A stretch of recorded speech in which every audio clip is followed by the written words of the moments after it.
Hi friends, പുതിയൊരു വീഡിയോയിലേക്ക് സ്വാഗതം. ഞങ്ങൾ രാവിലെ ഒരു യാത്രയിലാട്ടോ. എങ്ങോട്ടാണെന്നല്ലേ?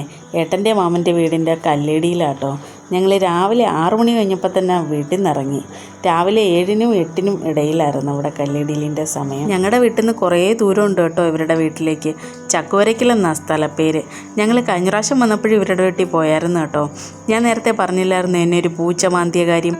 അന്ന് ഇവരുടെ പൂച്ചയെ എന്നെ മാന്തിയത്. അവരുടെ പഴയ വീടിന് മുകളിലായിട്ടാട്ടോ. ഈ മാമന് 2 മക്കളാണ്. മാമിയാന്നേ കഴിഞ്ഞ വർഷം മരിച്ചുപോയി. ഒരസുഖവും ഇല്ലായിരുന്ന ആളാട്ടോ. ഒരു തലകറക്കം വന്ന് ഹോസ്പിറ്റലിൽ എത്തിക്കുന്നതിന് മുന്നേ മരിച്ച്. വലിയ പ്രായമൊന്നുമില്ലായിരുന്നു കേട്ടോ മാമിക്ക്. മാമി മരിച്ച് 1 വർഷം തികയുന്നതിന് മുന്നേ മാമിയുടെ അമ്മയും മരിച്ച്. ഞങ്ങൾ താമസിച്ച് പോയി കാണുമെന്ന് വിചാരിച്ച് കുറച്ച് സ്പീഡിലാട്ടോ വന്നത്. ഇടയ്ക്കാന്നേ വഴിയും തെറ്റിപ്പോയി.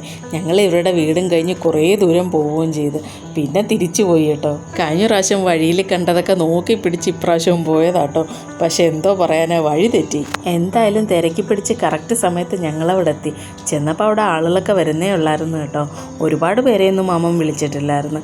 കുറച്ച് ബന്ധുക്കളും പിന്നെ കുറച്ച് അയൽവക്കക്കാരും അത്രേ ഉള്ളായിരുന്നു കേട്ടോ. ലക്കിയും നന്ദയും കൊണ്ടുപോകണ്ടെന്ന് ആദ്യം വിചാരിച്ചത്. നന്ദയോട് ചോദിച്ചപ്പോഴാന്നേ അവൾ വരുന്നില്ല എന്ന് പറഞ്ഞ്. ലക്കിയോടാന്നേ ചോദിച്ചതും ഇല്ല കേട്ടോ.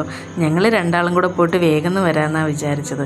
ഞങ്ങൾ റെഡിയായിട്ട് ലക്കിയെ ഉണർത്തിയിട്ട് അവനോടൊന്ന് പറഞ്ഞു കേട്ടോ, അച്ഛനും അമ്മയും പോയിട്ട് വേഗം വരാമെന്ന്. അവനോട് പറയാതെ പോയി കഴിഞ്ഞ് കഴിഞ്ഞാൽ രാവിലെ എഴുന്നേറ്റ് ഭയങ്കര അട്ടങ്ങ് കരഞ്ഞു കളയും. ഇതിപ്പോൾ പറഞ്ഞിട്ട് പോയാൽ കുഴപ്പമില്ലല്ലോ.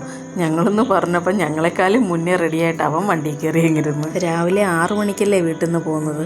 അതുകൊണ്ട് അവൻ വീട്ടിൽ കിടന്ന് ഉറങ്ങട്ടെന്നാണ് ഞങ്ങൾ വിചാരിച്ചത്. ഞങ്ങൾ പറയാതെ പോയി കഴിഞ്ഞ് കഴിഞ്ഞാൽ ബഹളമായിരിക്കും കേട്ടോ. ഉണർന്നു കഴിഞ്ഞാൽ ആദ്യം കാണണം ഞങ്ങളെ. ഇപ്പം മിക്ക ദിവസവും ഹോസ്പിറ്റലിൽ പോകണം കേട്ടോ. ഞാൻ നേരത്തെ ഒരു മുഴയെപ്പറ്റി പറഞ്ഞില്ലായിരുന്നു. ആ സമയത്തൊക്കെ ഇപ്പോൾ ലക്കിയെ വീട്ടിൽ നിർത്തിയിട്ടാണ് പോകുന്നത്. നേരത്തെ ആണെങ്കിൽ വലിയ ബുദ്ധിമുട്ടായിരുന്നു അവന് വീട്ടിൽ നിൽക്കാൻ. ഇപ്പോൾ കുഴപ്പമില്ല കേട്ടോ. അമ്മയുടെ അടുത്ത് നിന്നോളൂ. അമ്മ കൊടുക്കുന്നതൊക്കെ കഴിച്ചോളും കേട്ടോ. ആദ്യമൊക്കെ ഞാനില്ലാതെ വലിയ പാടായിരുന്നു. അവനാന്നേ ഞാൻ വരുന്ന ഒരാഹാരം കഴിക്കാതിരിക്കുമായിരുന്നു കേട്ടോ. ഇപ്പോൾ അമ്മ കൊടുത്തു കഴിഞ്ഞാൽ എല്ലാം കഴിക്കും. ആദ്യമൊക്കെ പോകുമ്പോൾ ഇവനെയും കൊണ്ടുപോകാമായിരുന്നു കേട്ടോ. പിന്നെ ഞങ്ങൾ കൊണ്ടുപോകാത്തതാണ്. അവിടെ നിറയെ പനിക്കാരാട്ടോ. എല്ലാവരും മാസ്കും ഒക്കെ വെച്ച്, ഹോസ്പിറ്റലിലും ഇപ്പോൾ കമ്പൽസറി ആക്കി മാസ്ക്.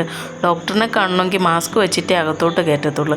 പിന്നെ ഞങ്ങളിവനെ കൊണ്ടുപോകാത്തതാണ്. അവിടെ കല്ലിടിയിലൊക്കെ കഴിഞ്ഞിട്ട് ചായയും വടയൊക്കെ ഉണ്ടായിരുന്നു കേട്ടോ. അതൊക്കെ കഴിഞ്ഞിട്ട് പിന്നെ ഞങ്ങൾ നേരെ വീട്ടിൽ വന്നപ്പോഴത്തേക്ക് ഞങ്ങളുടെ പണിക്കാരെത്തി കേട്ടോ. ഞാൻ നേരത്തെ പറഞ്ഞില്ലായിരുന്നു വീട്ടിൽ കുറച്ച് പണികൾ നടക്കുന്നെന്ന്.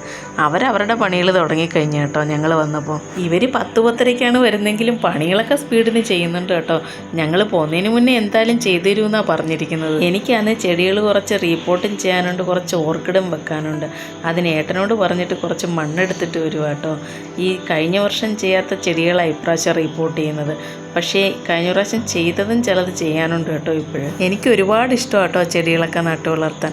ഏട്ടനും കൂടും എൻ്റെ കൂടെ. എനിക്ക് വേണ്ട ഹെൽപ്പൊക്കെ ചെയ്തു തരും കേട്ടോ. പുതിയ ചെടികൾ വാങ്ങിച്ചു തരാനും ചട്ടികളൊക്കെ വാങ്ങിച്ചു തരാനും ഏട്ടനും ഒരുപാട് ഇഷ്ടം ഇതൊക്കെ. ആദ്യമൊക്കെ ഞാൻ ഒരുപാട് ചെടികൾ വാങ്ങിച്ചിട്ടുണ്ടായിരുന്നു കേട്ടോ. അതിനുവേണ്ടി ഒരുപാട് കാശും കളഞ്ഞിട്ടുണ്ട്. പിന്നെ വാങ്ങിയിരങ്ങ് നിർത്തി. ഉള്ളതൊക്കെ പരിപാലിക്കാൻ തുടങ്ങി. പിന്നെ എനിക്ക് ഒരുപാട് ഫ്രണ്ട്സ് ഉണ്ട് കേട്ടോ ചെടികളൊക്കെ അയച്ചു തരാൻ. അവരുടെ നിന്നൊക്കെ വാങ്ങിച്ച് ഞാൻ ഒരുപാട് ചെടികൾ വെക്കുകയും ചെയ്യുന്നുണ്ട്. എൻ്റെ അടുത്ത് ഒരുപാട് റോസിൻ്റെ കളക്ഷൻ ഉണ്ടായിരുന്നു കേട്ടോ. ഒരുപാട് വെറൈറ്റികൾ. പച്ച റോസൊക്കെ ഉണ്ടായിരുന്നു. ഞങ്ങളുടെ വീട്ടിൻ്റെ ആ ഭാഗത്ത് ഞങ്ങളുടെ വീട്ടിലായിരുന്നു ആദ്യമായിട്ട് പച്ച റോസാപ്പൂ ഉണ്ടായത്. അതിന് വലിയ മണമൊന്നും ഇല്ലായിരുന്നു കേട്ടോ. ഒരില പോലെയൊക്കെ ഇരിക്കുമായിരുന്നു. റോസിൻ്റെ ഒരുപാട് വെറൈറ്റി എൻ്റെ അടുത്ത് ഉണ്ടായിരുന്നു കേട്ടോ. എവിടെ ഒരു വെറൈറ്റി കണ്ടാലും അത് ഞാൻ വാങ്ങിച്ച് വെക്കുകയും ചെയ്യുമായിരുന്നു.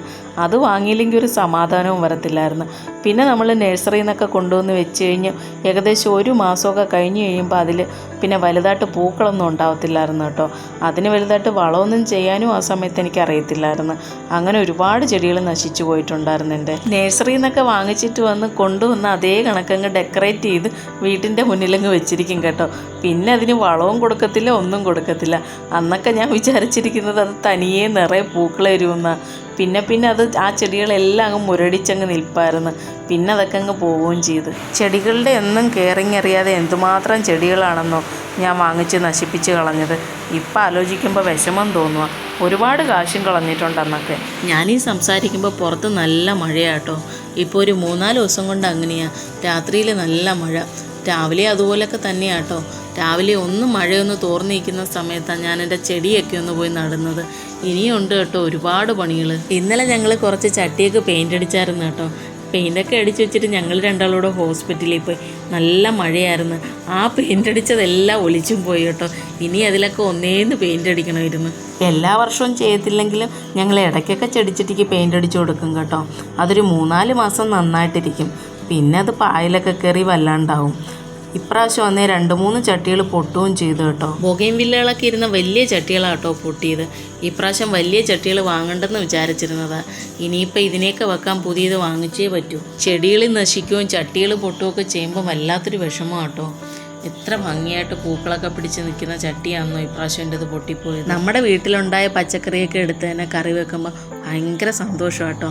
സന്തോഷം മാത്രമല്ല നല്ല ടേസ്റ്റും അതൊക്കെ. ഇനി മറ്റൊരു വീഡിയോ ആയിട്ട് വരാം. Okay friends, by.